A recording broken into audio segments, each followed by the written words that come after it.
Joining us now is Father Radmar Jao, and he's going to talk about his call to the priesthood and his work as a vocations promoter for the Jesuits. Father, thanks so much for being with us today. How are you?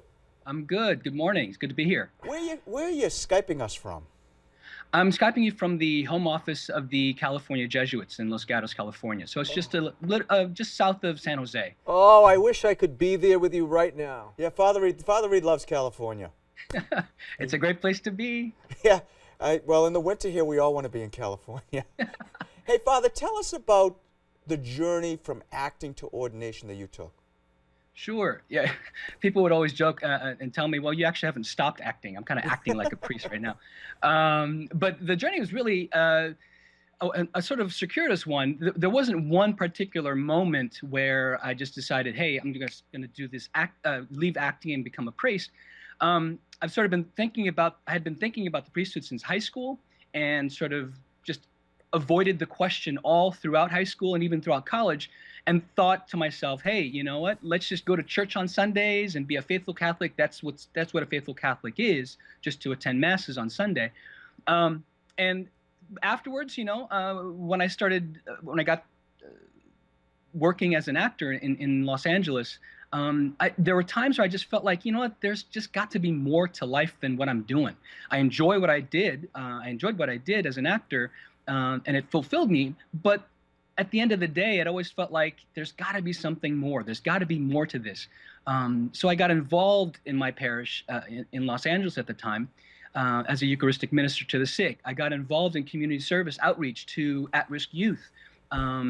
I sang in different choirs thinking this would appease this mighty God who's asking me to do things more with my life, until finally the question of priesthood again came up through a diocesan priest that I had befriended at my parish, who invited me to come and see at the seminary down in Camarillo, which is in Southern California.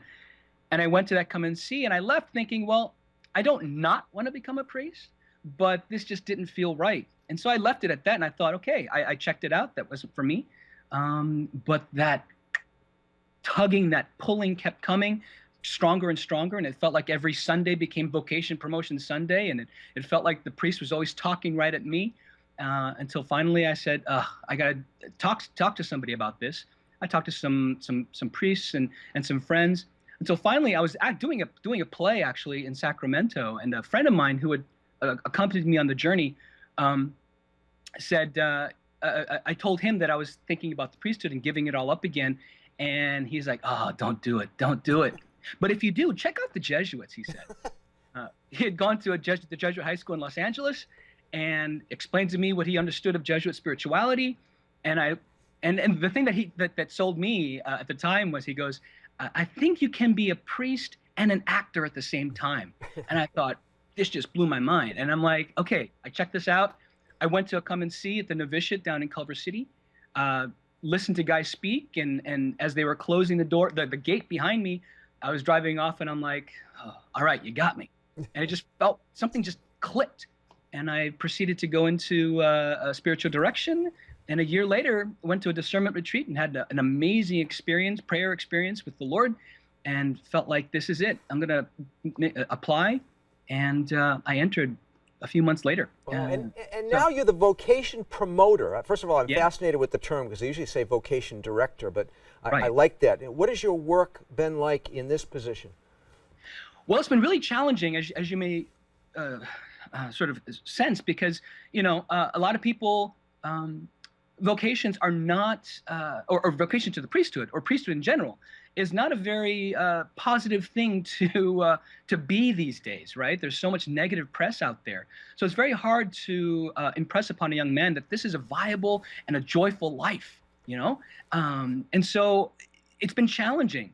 But I find that when guys actually hit that click button and submit the inquiry form to us, and I speak to them on the phone, there is that same sort of yearning, that same sort of tugging in their hearts that says, something is calling me to do more with my life, and I just want to talk to somebody about that. And so, having experienced it myself a few years back, I just tell them, listen, you know what? Just listen. listen to that tugging, listen to that aching, listen to what God may be inviting you to. Because ultimately, my job as promoter is not to convince them to become a Jesuit. My job is to impress upon them that God is calling you to a life that is filled with joy, that is filled with peace, that is filled with potentially great service to the people of God. And ultimately, God is calling you to freedom, right? That's what this is all about. It's living a life of freedom and not being caught up in what the world says you should be, because you're going to make a lot more money than than what we make, which is pretty much nothing. Father, what prompted you to use media to chronicle the path to priesthood? Well, to be honest with you, I was asked to do this, right, by the national vocation promoter of the Jesuits. But when he told me about the project, I said, that is brilliant, because young people today, I mean, really the demographic of young men who are seeking out a possible vocation to the priesthood, they're all online. And so the media, not social media, but technology and video is sort of where these young people are at. This is what reaches them more so than, say, a long conversation, because it's, in a way, they're sort of detached, right? They can search and research without having to make a commitment, right? Even the guys that I call on the phone sometimes are surprised that I call them as opposed to sending an email, because they're not prepared to have a conversation with somebody right away. They just want to sort of check things out without having to sort of make a major commitment. So I think the videos were very helpful to young men and even older men who were thinking about, what is it that goes into a guy's discernment process, especially the last 2 months before ordination. No, they're fantastic. And, first of all, I got to tell you, this is the best Skype we've ever had. You must have a high-definition camera. And you are a great face for the Jesuits, and you're a great promoter. Now, where can people learn more about the province and about the Jesuits, speaking about online? Sure. www.jesuit.org is the national website. If you want to learn more about the California province, it's jesuitscalifornia.org.